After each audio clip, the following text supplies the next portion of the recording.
Samstag, der 6.9.2025. Die Sonne lacht uns schon ins Gesicht. Wir haben die ganze Nacht mit offenen Hecktüren geschlafen. Zum einen wegen den Temperaturen, zum anderen aber auch, weil wir uns einfach von dem Ausblick nicht haben satt sehen können. Die Nacht sind noch 2, 3 große Schiffe hier vorbeigeschippert. Volle Festtagsbeleuchtung, klarer Sternenhimmel. Wunderbar gewesen. Wir haben auch wirklich gut geschlafen. Dafür hatten wir gestern noch einen weiteren technischen Ausfall zu beklagen. Das ist jetzt nur noch das Reststück. Insta360, 3 Meter Selfie-Stick, 2,5 Jahre alt. Ja, hat sich in seine Einzelteile zerlegt. Unterwegs das Unterteil mit diesem gelben Rahmen, falls jemand von euch diesen Stick kennt, verloren, ist einfach abgefallen. 130 €, mehr will ich dazu auch schon wieder nicht sagen. Gut, lassen wir uns nicht von beeindrucken. Wir haben noch einen anderen Selfie-Stick dabei, damit wir euch weiterhin mit Insta-Videos versorgen können, die wir, wie ihr mit Sicherheit ja schon gemerkt habt, gar nicht mal so oft in die YouTube-Videos einbauen, sondern die nehmen wir halt für Reels und Shorts dann bei YouTube beziehungsweise deutlich mehr bei Instagram. Wer uns da noch nicht folgt, kann das gerne tun. Wir würden uns sehr drüber freuen. Destination 4x4 heißen wir auch dort. Ansonsten haben wir uns vielleicht ein bisschen verkalkuliert im Sinne von Futter für unsere Dame. Da müssen wir dann in den nächsten 2, 3 Tagen nochmal eine etwas größere Kochaktion starten. Hier auf Elba, eigentlich wollten wir das auf dem Festland erst machen, alles eingeplant, aber irgendwie haben wir uns da um einen Tag verrechnet. Wäsche wollen wir vielleicht auch nochmal hier auf Elba machen. Müssen wir mal gucken. Wir haben uns auch vorgenommen, nochmal lecker essen zu gehen. Haben wir nämlich bis jetzt gar nicht getan. Mal gucken, wo wir da unterkommen. Ob wir was finden hier auf Elba oder ob es dann auf dem Festland wieder ist. Wir wissen es noch nicht. Also wir lassen den Tag heute mal entspannt angehen.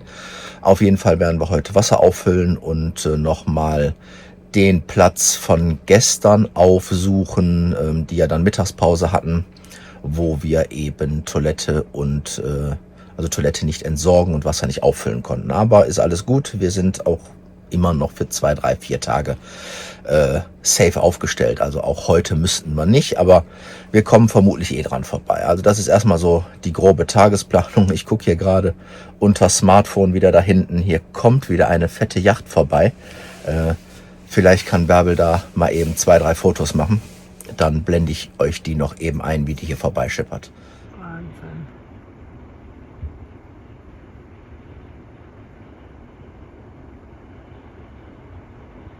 Ich zoome mal rein, ja?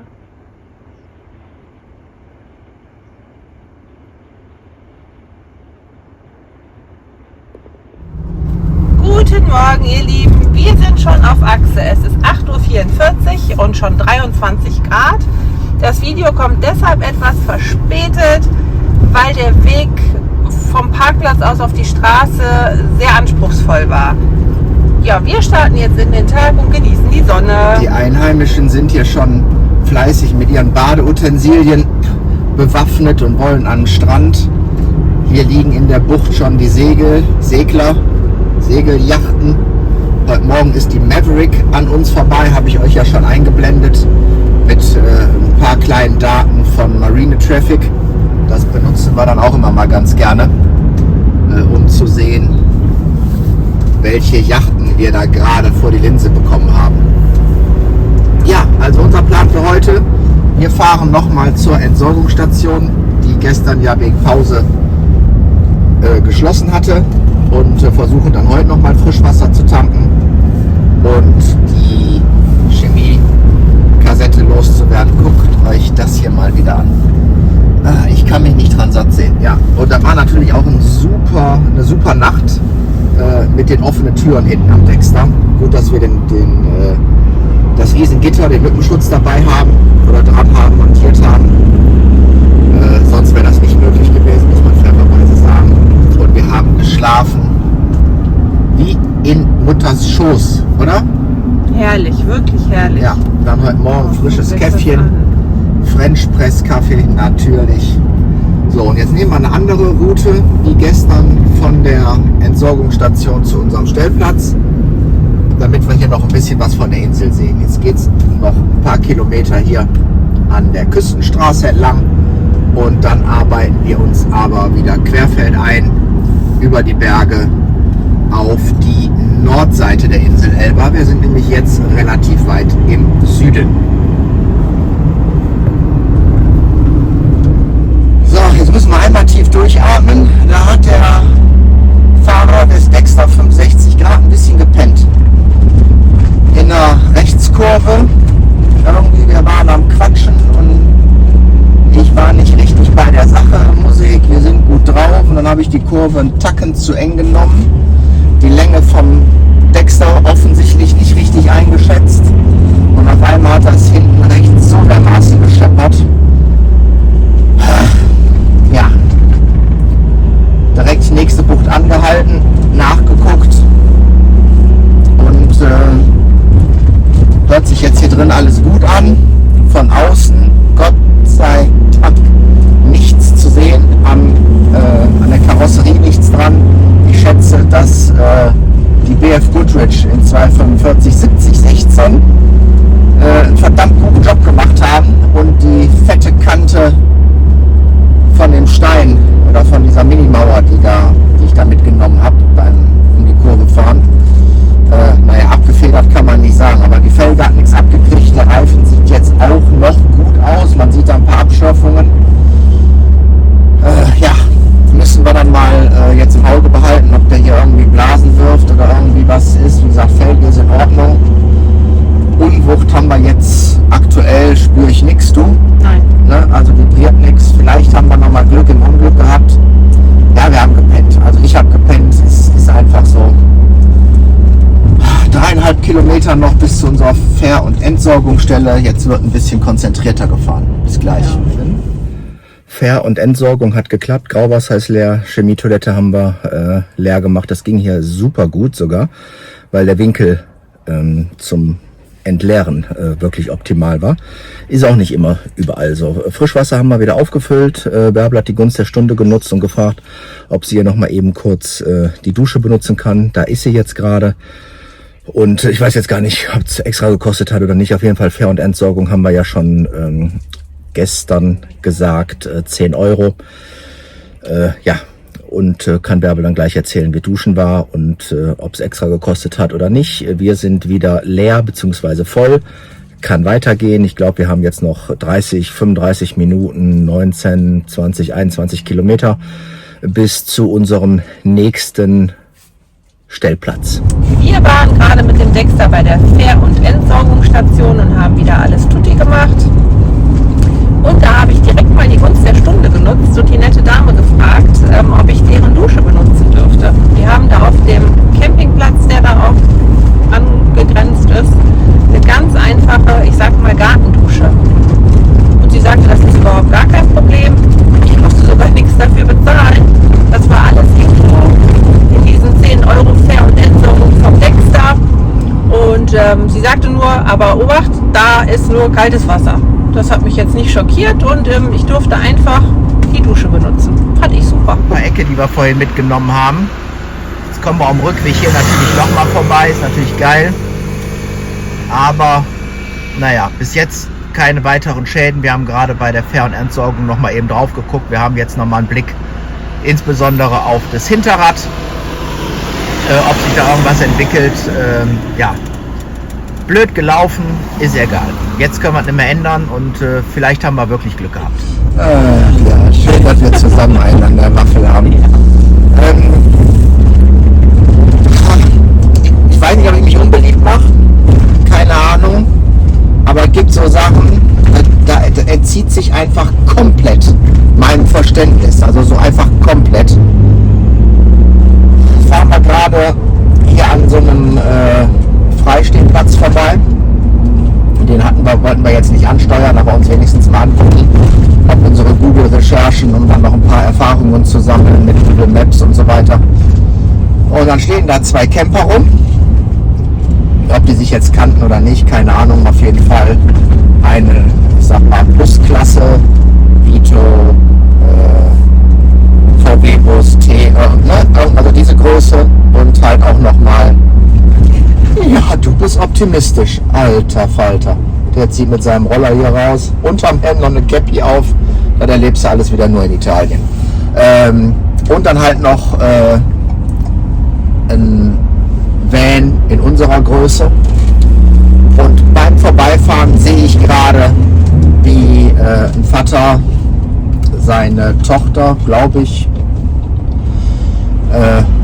abhält. Oder wie sagt man das als Elternteil? Wobei ich jetzt sagen würde, das Kind war mit Sicherheit 3 oder 4 Jahre alt und lässt das große Geschäft des Kindes auf den Boden, auf den Schotterboden da machen. Macht man das als Elternteil so? Oder also ob sie das jetzt hinterher weggemacht haben oder nicht, ob sie den in Plastiktüten dann im Gebüsch werfen oder im Müll und mitnehmen. Aber man sollte doch davon ausgehen, dass die in der Größe auch eine Toilette an Bord haben. Und ein 3- oder 4-jähriges Kind, würde ich jetzt mal sagen, kann man zutrauen oder beibringen, im Camper aufs Klo zu gehen. Das muss ich doch nicht dann hier quasi, tut mir leid, habe ich kein Verständnis für, weil weiß ich nicht, ob das sein muss. Zumal da kommen halt auch andere Leute vorbei, wie wir auch. Ich habe jetzt auch nicht unbedingt Lust, mir das in live anzugucken. Ja, so, das sage ich auch als Hundehalter. Man wird irgendwie jedes Mal schief angeguckt, wenn der Hund im Gebüsch verschwindet. Dass wir, je nachdem, wie tief der da im Gebüsch ist, dann da auch noch hinterhergehen und die Hinterlassenschaften von unserem Hund mitnehmen. Der kann halt nun mal nicht aufs Klo gehen im Camper. Ja? Also wir haben nicht einmal versucht, ihm ihr beizubringen, aber das funktioniert halt, glaube ich, nicht so gut mit Kindern. Ja, ich muss das mal loswerden. Ich weiß nicht, ob das so Usus ist oder ja. Danke fürs Zuhören. 400 Meter haben wir noch, ein bisschen haben wir uns hier schon durchgekämpft. Ist steil. Allrad, würde ich sagen, macht durchaus Sinn, oder? Wie siehst du das? Ja, das ist, kommt der Wechsel auf seine Kosten. Erste Gang hier links rum. Jetzt steht die Sonne sehr niedrig, man sieht nicht viel. Aber es geht. Hier diese Absätze, die sind fies ohne Höherlegung. Aber bis jetzt alles ohne Bodenkontakt gut gemeistert. Und wehe, ich habe Google Maps falsch bedient. War ein bisschen auf Spaß. Ja, an den üblichen Stellen, wo wir gerade noch vorbeigekommen sind, rappelvoll. Aber klar, ist Wochenende. Haben wir uns schon gedacht, Samstag, Sonntag, deswegen ziehen wir uns dann sehr gerne an solche Plätze hier zurück, beziehungsweise versuchen es. Aha, hier kommt noch ein bisschen glatter Felsen. Ach, wunderbar, ohne Anstrengung. Ach Leute, das macht Spaß. Und wenn die ganzen Touris nicht auf 4 Rädern hierher kommen, haben wir hier gerade einen kleinen Flughafen entdeckt, Ja, wo die Touris dann einfliegen. Privatflughafen mit kleinen einmotorigen Privatheli stand da rum. Ich glaube, haben wir versucht einzufangen. Ob wir es geschafft haben, wissen wir nicht. Müssen wir gleich mal gucken. Wenn ja, dann haben wir euch das mit Sicherheit schon eingeblendet. So, gleich sollten wir eigentlich schon fast da sein. Unseren heutigen Stellplatz haben wir erreicht. Da heute noch mal über 30 Grad angesagt sind, kommt die Alma schon wieder aus dem Gebüsch. Haben wir uns für ein schattiges Plätzchen entschieden. Absolute Ruhe auf dem Weg hierhin. Ihr habt ja vorhin gesehen, waren wieder ein paar Auswaschungen und so. Also vermutlich geht es ohne Allrad. Aber ein bisschen Bodenfreiheit kann halt nicht schaden, um hier hochzukommen. Ansonsten stehen wir hier ganz gut. Wir mussten ein bisschen unterlegen auf der Beifahrerseite. Aber allein das sieht schon geil aus, oder? Also das Fahrwerk kann schon ein bisschen was, muss man sagen. Und ja, Aussicht aufs Meer ist jetzt nicht ganz so grandios wie gestern. Dafür stehen wir hier im Schatten. Zeige euch das mal, gehen wir eben kurz hier lang. Das sieht man dann nur ein bisschen da hinten.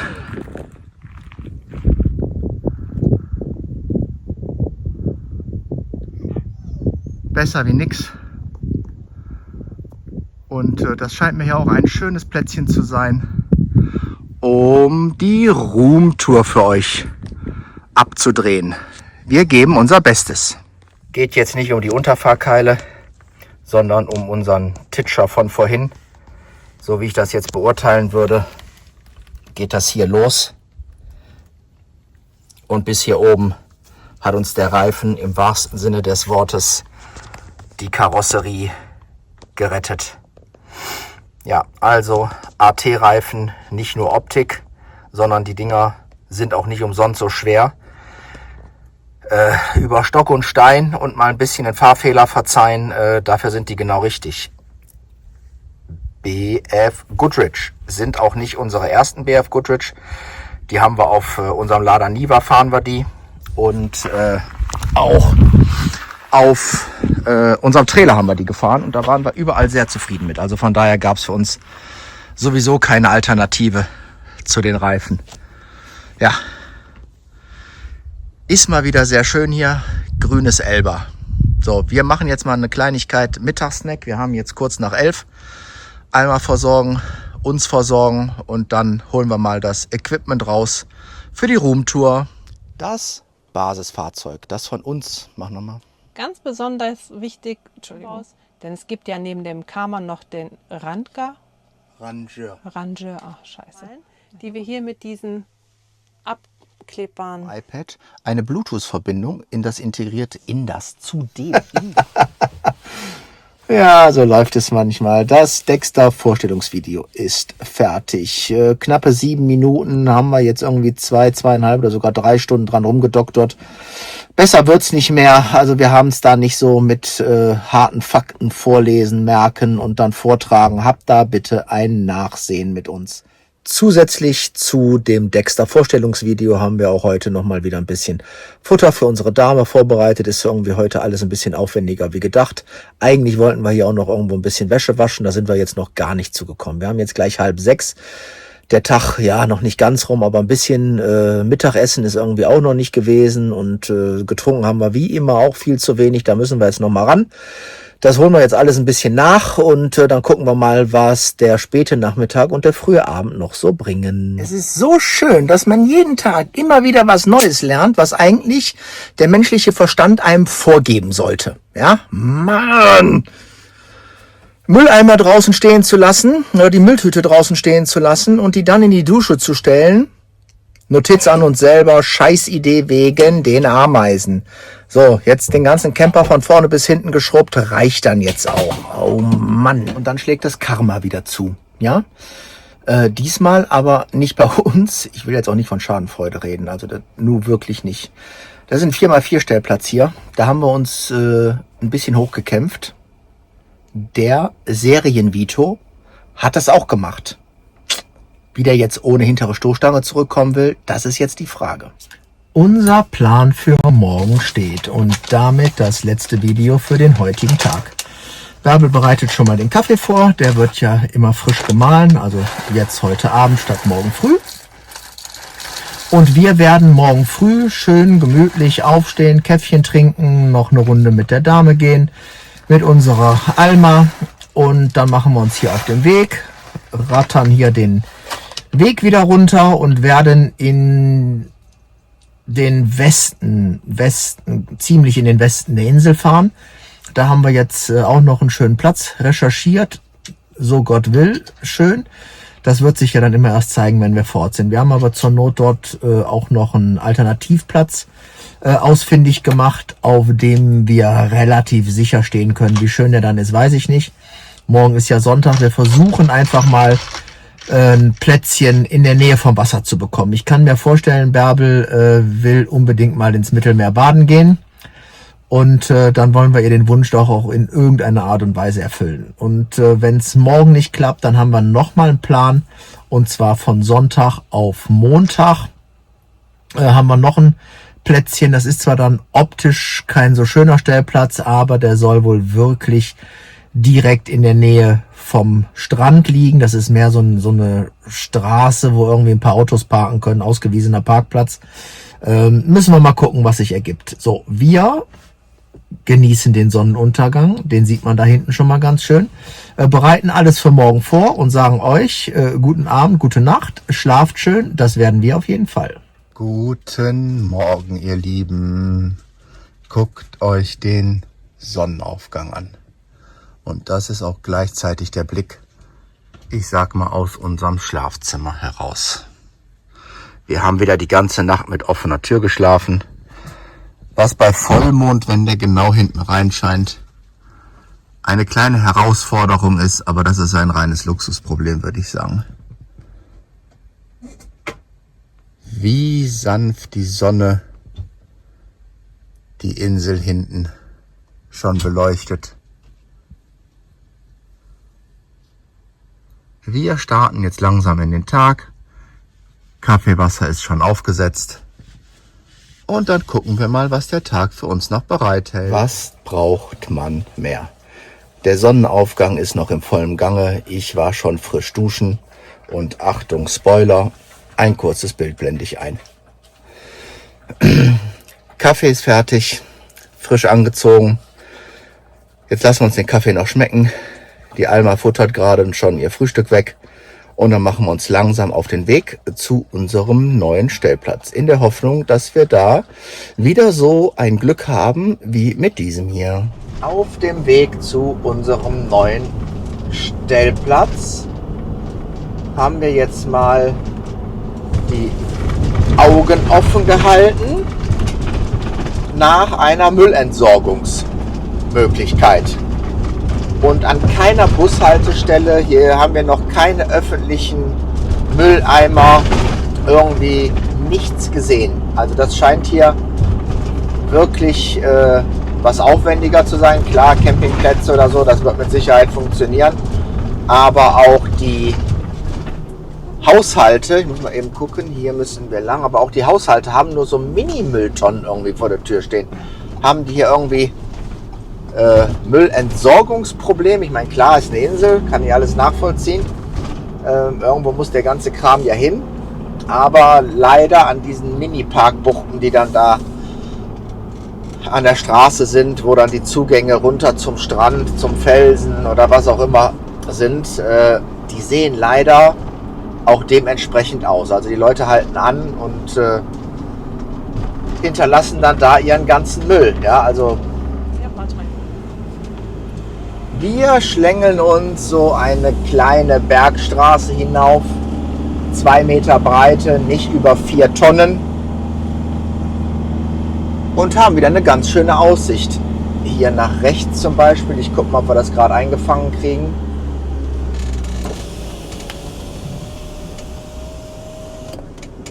Ist schon wieder schick, ne? Wir haben noch 12 Kilometer, wir nehmen euch mal noch ein paar Meter mit. Upsi. Ist ein bisschen steil hier, muss man auch sagen. Ah, guck mal, die denken alle mit. Vielen Dank. Gut, dass wir keine 4 Tonnen haben. Naja, 2,6 Meter. Ne? Bis jetzt passt es aber ganz gut. Und wie immer, ich habe es schon mal gesagt, wo Berge sind, sind auch Radfahrer. Wir sind auf der SP26 via Bivio Bonicavo. Der Ausblick ist grandios. Das ist einfach wieder grandios. Müllproblem haben wir noch nicht behoben. Wir sind jetzt quasi an der Westseite von Elba. Und ja, die Straße ist wirklich eng. Also da war gerade so ein Stück Durchfahrt durch 2 Felsen, links und rechts. Und 2 Dexter nebeneinander geht nicht. Und da unten kommen Autos. Dann müssen wir jetzt mal gucken, wo wir hier wieder eine Ausweichstelle haben. Vielleicht bleibe ich einfach mal hier stehen, bis die hier oben sind. Pass auf die Kanten ja. auf. Damit die hier einigermaßen vorbeikommen. Das ist, man sieht es jetzt bergunter, sieht man natürlich ein bisschen was. Dann kann man das alles ein bisschen planen, wo man sich begegnet. Und dann funktioniert das auch. Man ist nett und höflich. und dann geht die Nummer auch auf. Aber nochmal, 2 so Sprinter oder was auch immer, mit einem Teil integrierten brauchst du hier gar nicht lang. Rückweg werden wir auch anders fahren. Ach, hier unten wäre noch besser gewesen. Naja gut, wir kennen die Strecke nicht. So, einmal noch schön hier rum. In 8 Kilometern sind wir schon. Bleibe ich direkt mal noch besser hier stehen. Wa? Ja. Da unten kommt der mit seinem Pickup.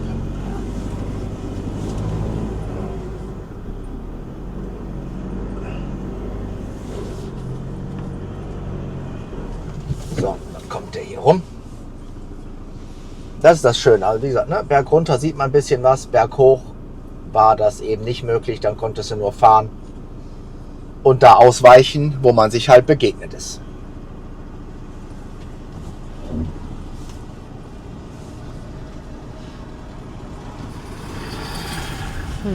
Weiter geht die wilde Fahrt. Wir kommen der Sache immer näher. 3,5 Kilometer haben wir noch.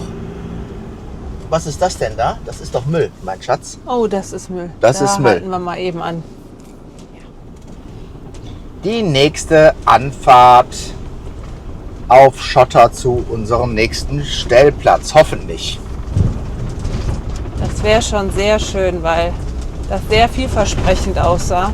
Ja, gibt wieder ein paar Kratzer am Lack, aber Riesengroße Hoffnung. viel näher kommen wir dann, glaube ich, auch einfach nicht Mit dem Dexter. ans Wasser dran. Ja. So, ich glaube, jetzt geht es einmal hier ganz scharf rum, oder? Wie war das? Ging gar nicht. War nicht in die Richtung.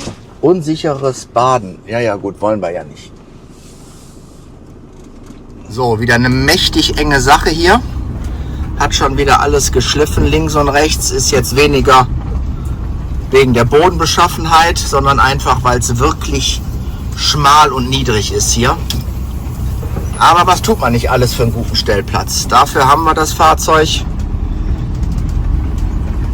Und auch auf die Gefahr hin, dass ich mich wiederhole, 3 Kratzer mehr oder weniger machen den Braten auch nicht fett. Hier wird es wieder ein bisschen breiter und ein bisschen holpriger, aber das kriegen wir schon hin.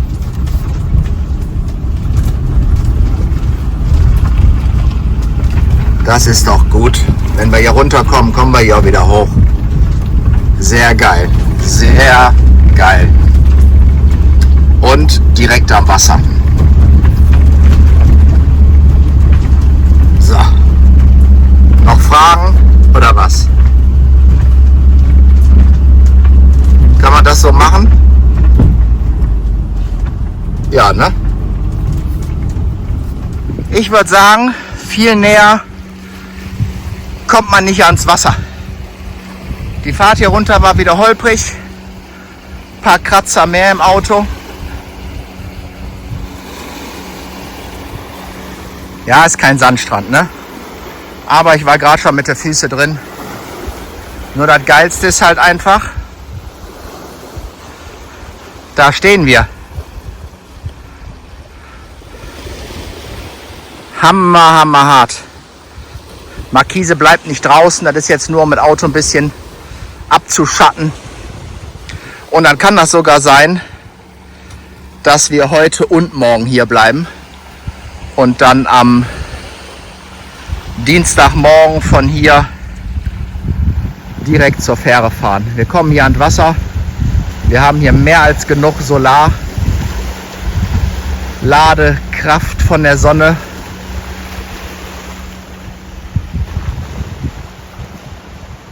Wir sind glücklich. Da schippert doch gerade wieder ein Riesensegler an unserer Nase vorbei.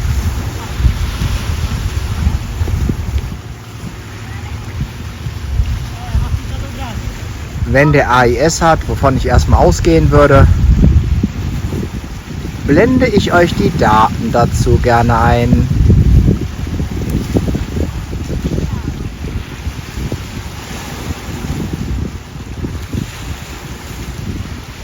Unser erster Tag am Strand, zumindest aber direkt am Mittelmeer, neigt sich langsam dem Ende. Wir haben Nachmittag, ich glaube 4, halb 5, irgendwie sowas rum in den Dreh.